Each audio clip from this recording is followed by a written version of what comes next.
This is Women's History Month, and Santa Clara County has a long-standing tradition of women in leadership roles. Chelsea Nguyen Flage is live on campus with more. Chelsea?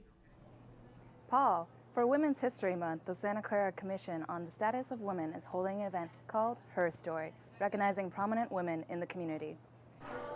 From politics to policing, on Monday night, the Commission on the Status of Women honored Santa Clara County Supervisor Susan Ellenberg, Assembly staff member Stacy Shee, and Sheriff Lori Smith. That the women who are in custody that have real special needs have a voice. The Commission presented its former member, Susan Ellenberg, with a certificate of recognition for her past work. Ellenberg is eager to continue working for families in her new position on the Board of Supervisors. And just basically have a pulse on how the moms are doing so that we can intervene early if a mom or a baby needs support.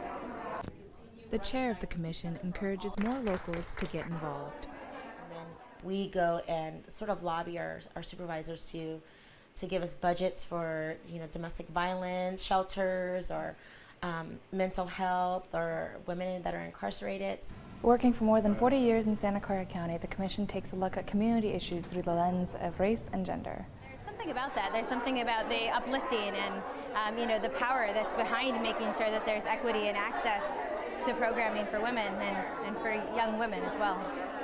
The Commission chairs various committees, funds grants, and listens to residents' concerns about equity.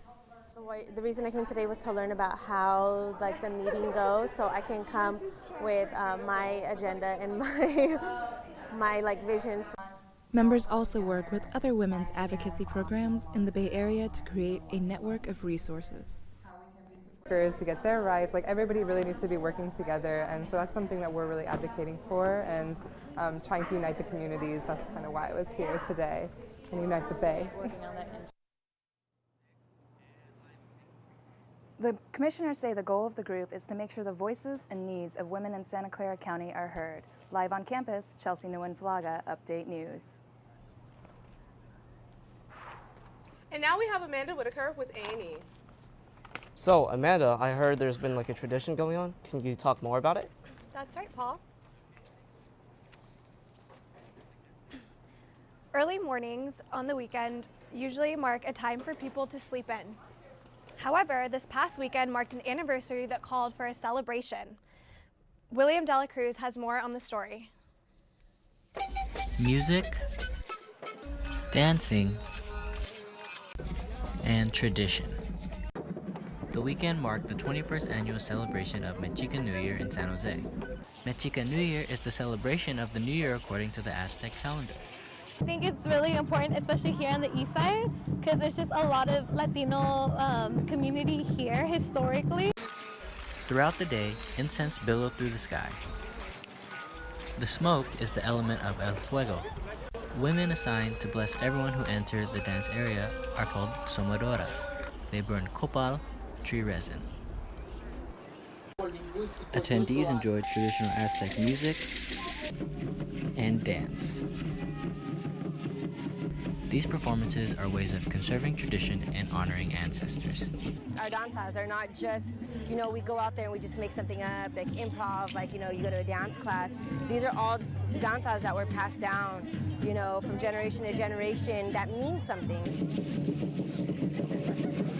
A lot of people associate Mexican New Year with the Aztec calendar, but according to one performer, that is a common misconception. Telequesalo, whose name roughly translates to the Great Bonfire, says it is a sunstone and not a calendar. He says this celebration is for the community because it comes from the community. We've had corporates wanting to come to us, but then we'd be guided to what they want. And we don't believe in what corporate America stands for. Along with the performances, vendors surrounded the ground selling handmade merchandise depicting traditional artifacts showcasing a proud culture. In San Jose, William Dela Cruz, Update News. Local rapper Ziggy is switching up his style with his next album titled Schedule. E40, Too Short, and Tracks a Million are a few of the big-name artists Ziggy has worked with over the past few months. His new album, Schedule, will be dropping at the end of the month, giving the 408's music scene a major boost. I think that's the main thing about San Jose artists is we're innovators. We all got our own style. you know. Putting San Jose first is something Ziggy has been doing his whole rap career. However, his new album isn't a rap album, it's R&B. Tracks like Window explain the mindset he is in while at the studio or writing music. His current album is titled It Was a Hot Summer. So Chioma, what's your favorite genre of music? This might be surprising, but I really like country music. When we come back, Kellen Constantine with sports. Andrew Mitchell nearly matched a decade-old Mountain West pitching record over the weekend.